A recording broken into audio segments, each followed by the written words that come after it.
So sa video ito ay pag-usapan natin kung paano magbaklas at magbalik ng front cover ng Honda Click version 3. Babaklasin po natin yan dahil nagkaroon po ng gasgas itong part na to at tinapalan ko lang po muna ng sticker. So yung tutorial na to, pagbabaklas lang yung tutorial sa pagre-repair ng gasgas dito. Actually re-repaint po natin yan dahil sinasabay po natin sa pag-repaint ng underside cover. Ayun siya, nakabilad. Nagrepaint po kasi tayo ng underside cover. Ayan po siya, pinapatuyo na lang natin. Upload ko sa bukod na video yan. So ngayon may mga natirang pintura, i-repair natin siya. Pero ngayon yung pagbabaklas lang muna para pag may nag-search about sa pagbaklas, pwede nyong gayahin to. So sa version 3 kasi may upper at saka lower part ng front fairings po natin. Kung makikita nyo, magkahiwalay na po yan dito. Version 2 kasi natin, isang buo po yan. Wala po siyang hiwa dito sa part na to. Kung kaya naman isa ang baklasan. Pero dito, mababaklas po natin yung taas, mababaklas po yung ilalim. So para mabaklas muna po ito, kailangan tanggalin natin yung front top cover. Ito po yan, kailangan po natin gumamit nitong flower wrench kasi may tornilyo po siya na parang bulaklak. So T25 na flower wrench po, kabilaan po yan, pati dun sa kabila. So ayan po yung tsura ng tornilyo po natin. Flower po siya. At ito po yung shape ng pantanggal natin. Kung wala pa kayong mga ganito, lagay po ng link dito sa may basket po dyan. Click nyo lang yan. Para maka-order po kayo sa mga Honda po kasi. Usong-uso yung ganitong mga tornilyo. Kung kaya naman kailangan natin bumili ng set ng flower Allen wrench. So pati dito sa kabila, tanggalin lang din natin. Ayan. After do sa mga tornilyuhan doon sa leeg, tatanggalin naman natin to gamit itong pangkalakwet or pry tool. Kung wala pa kayo nito, lalagay ulit ako dito, yung may basket po dyan. So magamit po natin to para makalakwet o matanggal yung mga fairings po natin. Kung mahilig kayo mag DIY, gamit na gamit po to. So hanapin lang po natin yung pinaka papasok dito. Ayan, dito sa mga edges po natin, pwede tayong gumamit na maliit. So meron po kasi mga clip yan sa loob, yung kulay blue, na kailangan mo na madekwat para maiangat po natin to. Kung di ako nagkakamali, nandito yan sa dalawa, tatlo. So yun yung pinaka-dedakwatin natin. So gamit lang tayo ng maliit, ayan, para hindi siya masugatan. So yung edges, yung kalakwitin po natin, ayan, kung makikita nyo, naaangat po natin gamit to. Ayan. Ayun, kalakwitin nyo lang lahat ng edges para umangat po lahat ng lock po niya. Also pati dito sa gitna. So dito sa gitna parang hindi pa natanggal. Iyon. O diba?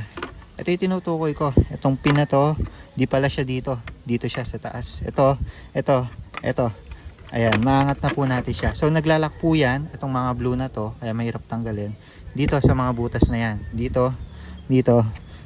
Basta dahan-dahan lang kayo, ingat lang kayo para hindi masugatan yung inyong mga fairings. Pagkatapos gamit kayong Phillips, kung makikita nyo may tornilyohan dyan, isa dito, tapos meron pa po dito sa bandang likod.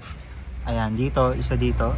So tanggalin lang muna natin apat na yan, tapos dedekwatin ulit natin dito sa mga edges.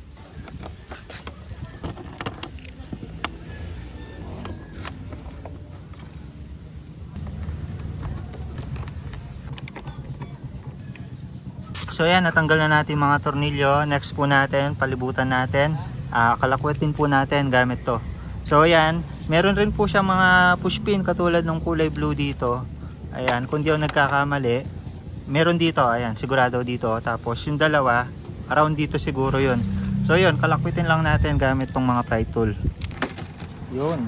So dito, kalakwitin nyo siya sa gitna para matanggal yung yung pin dito sa loob. So gumagamit ako ng L-shape, tapos sa pagkakalakwit, papasok ko to, tapos angat kung ganyan. So yung isang pin lock niya, nakita ko, banda siya dito.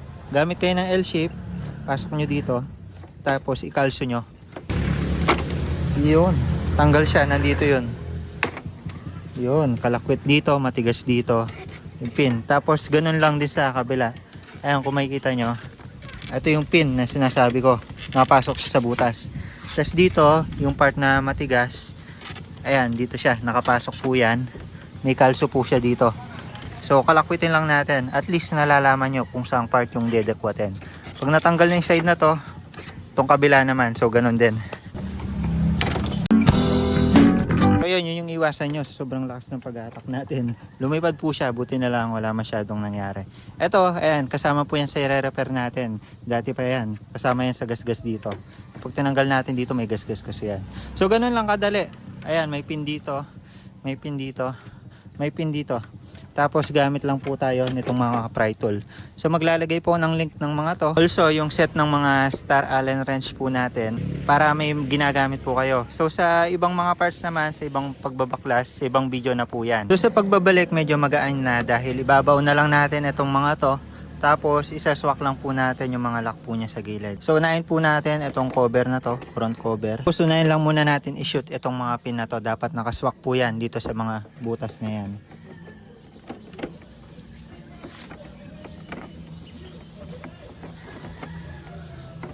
Try lang tayo ng puwersa para makikabit po siya. So yun, naswak na po siya. Make sure lang po natin na nalock po lahat ng parts dito. Kapain natin kung may nakaangat pa. Pag may nakaangat, tignan natin kung paano siya papasok doon. So ayan, makikita nyo, fit na fit ulit. Ayan, walang labis, walang kulang. So ganun lang kasimple doon. Tapos lagay na natin yung mga tornilyo dito.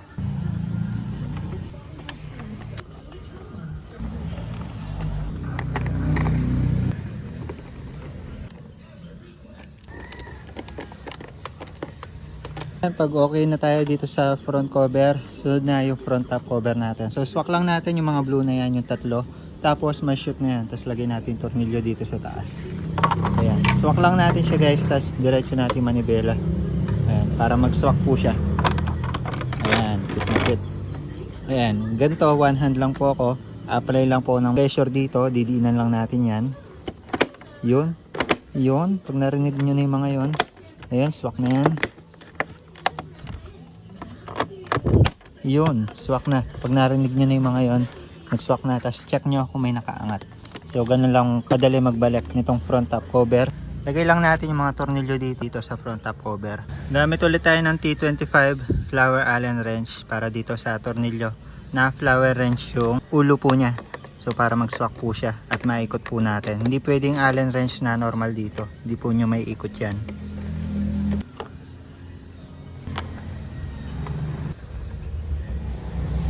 Pag nalagay na po natin lahat ng mga tornilyuhan po niyan, okay na po yung ating mga front cover at front top cover. So ganun lang kadali magbaklas at magkabit nitong front top cover natin. By the way, naayos na natin problema natin dito. Ito yung video po niyan kung paano natin naayos yung gasgas niya dito.